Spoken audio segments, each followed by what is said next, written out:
The decision to extend a tax abatement on this building at 300 East LaSalle Avenue is up in the air as the council has pushed its decision back a couple of weeks. And while we were told the 144 apartments and grocery store located here are more than 90% capacity, developer Dave Matthews says the tax abatement is needed to continue the project. Without that, the project's not financially feasible.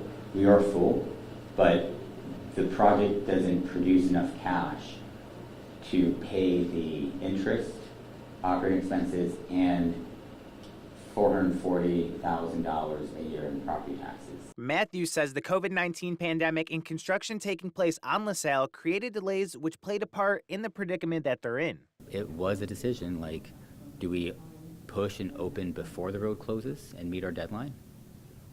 And then close in 3 months when the street closes and maybe never reopen? Or do we wait and do something that is better long-term for the city, which is let's build a viable grocery store.